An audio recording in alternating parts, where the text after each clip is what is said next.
선교 공동체가 조금 커지시다 보면 교회 안에 어려움을 주는 경우가 있습니다. 그런데 여러분, 선교 공동체든 교회 공동체든 그것은 다 하나님의 교회입니다. 할렐루야. 하나님의 교회입니다. 자, 선교의 목적은 뭐냐? 선교 공동체를 통한 선교의 목적은 뭐냐? 선교의 목적은 저 북한 땅에, 저 아프리카산에, 저 시리아의 이라크에, 저기 요즘 열리고 있는 라오스나 미얀마나 이런 지역에 가서 또 다른 선교단체를 세우는, 선교단체, 또 다른 선교 공동체를 세우는 것이 선교단체의 목적이 되면 안 됩니다. 성경적인 하나님 말씀하신 것은요, 선교 공동체, 선교단체와 교회가 연합해서 해야 될 일은 뭐냐면 교회를 세우는 것입니다. 할렐루야. 아멘. 여러분, 그 땅이 어디든지, 그 문화가 어디든지, 여러분, 이 복음이 들어가는 곳에서는 교회가 세워진다는 것입니다. 예배 공동체가 세워진다는 것입니다. 그것이 성경적이고 건강한 것입니다. 아직까지 저희 선교 공동체에 성경 공부 이런 클래스가 없습니다. 앞으로는 혹시 만들게 된다니까 선교사님들을 위해서. 왜 없느냐? 저희 선교회는 선교사로 파송 나가시는 분들에게, 또 선교사로 훈련받기로 하시는 분들에게 두 가지를 요구하고 있습니다. 첫 번째는 뭐냐? 교회에서 담임 목사님과 그 부서에 속한 교역자의 2명의 추천서를 받아오는데, 이 사람이 건강한 성경 공부 양육을 받고 또 다른 사람을 건강하게 성경 공부를 인도하고 있는 성경 공부 양육자냐, 교회에 충실하고 있느냐, 이 사람이 교회 안에서 훈련받고 다른 사람을 훈련시키는 그런 교회에서 인정하는 양육자냐, 이것을 첫째로 봅니다. 두 번째는 뭐냐면, 두 번째로는 이 사람이 영혼을 사랑하고, 그리고 정말 금식하며 기도하고 그런 것까지 그게 않습니다. 하지만 한 영혼이라도 교회에 전도해 가지고 와서 회신시킨 경험이 있느냐, 이것을 저희 선교회가 추천서에 그걸 저희가 봤습니다. 교육자들, 담임 목사님 추천서. 왜 그렇게 받느냐? 제가 신학교 가서 보니까요, 소명이 있는데 제대로 훈련 안 되신 분들이 신학대학원에 오신 분들이 있더라고요. 그리고 목사 한 수 받게 되면 그런 분들이 훈련도 안 되어지고, 그런 분들이 정말 교회에 가서 교육자가 되면 어떻게 되겠습니까? 여러분, 선교는 부재가 아닙니다. 예수님은 빵과 빵과 복음을 같이 가졌습니다. 근데 예수님의 마음은 빵을 하나 주는데 예수님이 관심이 있는 게 아니고, 예수님의 관심은 어디에 관심이 있었습니까? 마태복음 9장 35절 이하의 말씀 보면, 방황하며 유리하는 무리를 바라보시며 마음이 불쌍해 계시니 민망해 계시니, 그때 여러분 바리새인들, 사두개인들, 율법사들, 제사장들, 종교지도자들이 있었습니다. 성경을 가르친 사람들이 있었습니다. 랍비들이 있었습니다. 그런데 예수님께서 왜 예수님께서 이 땅에 일명 사람들이 그분을 선생이라고 불렀는데, 그분께서 왜, 그들이 성경 모르는 거 아니잖아요. 그렇죠? 그들이 가운데는요, 배고픈 사람도 있었지만 배부른 사람도 있었고요. 지금은 여러분, 지금은 복음을 아는 시대에 우리 대한민국에 그런 사람들, 그렇게 준 사람들 없습니까? 영혼 추수할 곡식은 많은데 일꾼이 없도다, 이렇게 말씀하십니다. 그래서 추수하는 주인에게 청하여 추수할 일꾼을 보내어 달라. 여러분, 우리 통일소망선교회가 한국교회와 함께 이것을 부르실 수 있는 선교회가 될 수 있기를 소망합니다. 우리 잠언서 24장 오늘 우리 읽었습니다. 15절 16절 말씀 읽었는데, 그게 뭐라고 합니까? 사망으로 끌려가는 자를 어떻게 하라고요? 외면하지 말라고 하십니다. 그러면 성경에서 말하고 있는 사망으로 끌려가는 자는 누구냐?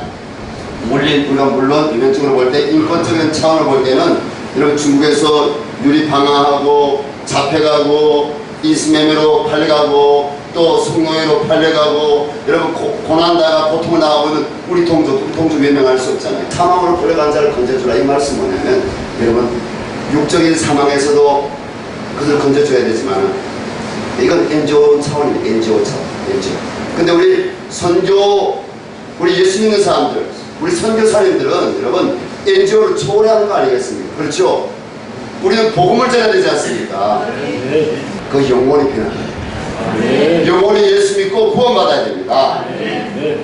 우리 성경적으로 복음으로 하면 한 사람이 영원히 변화되게 되면 그 사람을 통해서 가정이 구원받고, 가정이 구원받게 되면 교회가 세워지고, 교회가 세워지고, 가정이 여러분 하나님 나라가 변화되면 사회가 바뀐다고 했습니다. 도시가 바뀐다고 했습니다. 복음이 들어갑니다. 이 시대적인 사명 가운데 많은 사명들이 있지만, 오늘 마태복음 10장 말씀 보니까 예수님께서 이런 복음을 전하는 차례에 대해서 말씀하세요. 어디에 먼저 가라고요? 사마리아에 고리도 가지 말고 이방에도 가지 말고 먼저 어디 가라고요? 이스라엘에 잃어버린 양들이 가라. 유대인들에게 내가 먼저 가라. 자기 동족을 먼저 돌아보라고.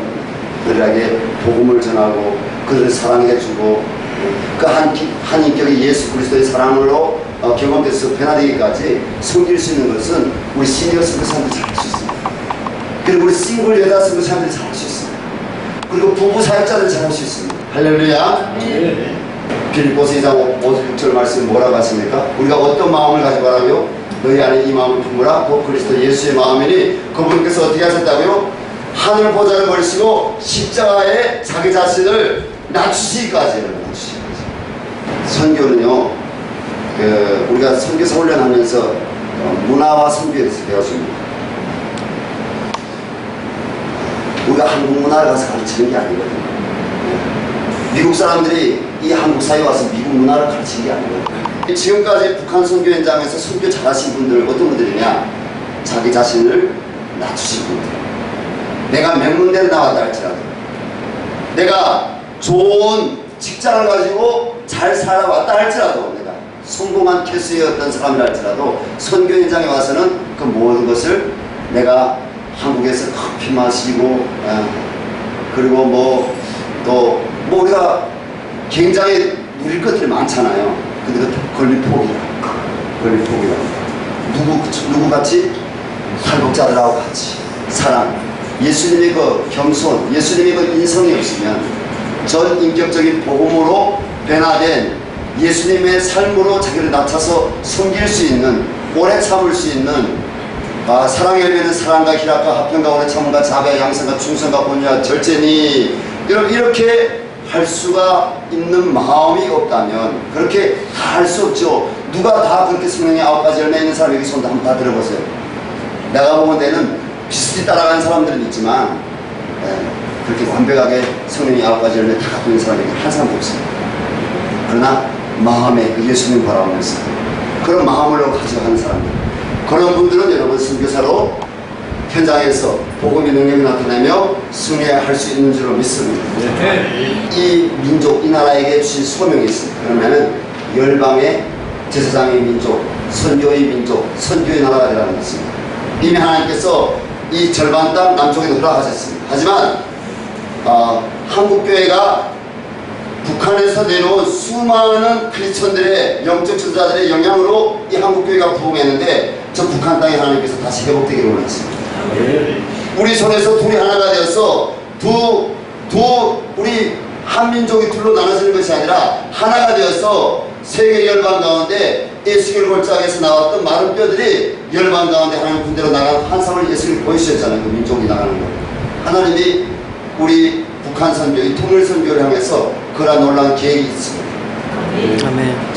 하나님이 북한 동포들을 보내신 이유는 그들 그냥 구제하라고 이 땅에 보내신 거 아닙니다. 뭐 먹기 때문에 그냥 이 땅에 보내신 거 아닙니다. 그들이 그냥 육적인 자유를 얻게 하라고 이 땅에 보내신 거 아닙니다. 한국교회를 깨우시기 위해서, 느헤미야 같은 영적 지도자들을 다시 불러서 깨워서 하나님 북한을 회복시키기 위해서 북한 동포들을 보내신 적이 있습니다. 하나님께서 하여튼 북한 동포들을 이제 살리셔가지고 열방으로 이제 아직 6만 명, 7만 명 우리 한국교회가 소원한 걸 못 갚았잖아요. 저 북한 땅에서 새로운 선교의 부흥, 선교의 세대가 일어날 것을 확신합니다. 아멘. 중국 땅에 그들이 정말 자유가 없는 이 마음의 자유, 삶의 자유가 없는 그 땅에 있을 때는 그들의 마음 상태가 이 마음이 가난해요. 애통한 상태에 있어요. 그런데 그들을 한국에 들어오면 어떻게 된다? 하늘기도 들어가기 어려워요. 약 2개월, 3개월 양육에 왔는데도 세상 나간 사람들이 있어요. 다시 세상에 빠진 사람들이 있어요. 말해도 안 들어. 안 들어.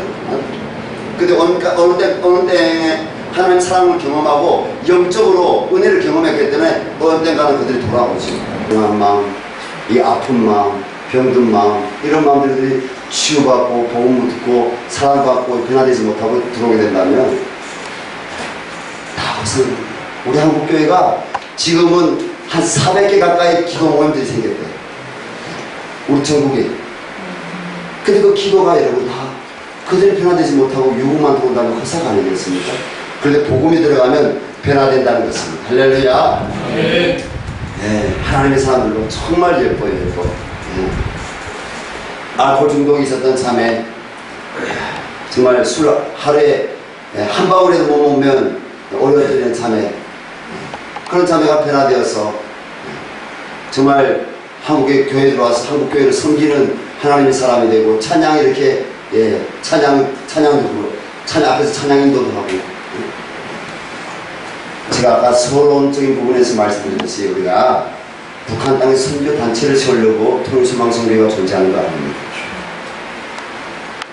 저 중동 지역에 가서 유럽 지역에 가서 선교 단체를 세우려고 선교회가 존재하는 거 아닙니까? 교회가 세워져야 됩니다. 반드시 교회를 가르쳐야 됩니다. 예배를 가르쳐야 됩니다. 여러분 성경과 봉사가 뭔지 그곳에서 먼저 가르칠 수는 없습니다. 그것까지는. 하지만 우리가 예배자 교회, 우리가 교회의 일원이라는 것을, 북한 땅이 회복되는 게 교회라는 것을 가르쳐야 합니다.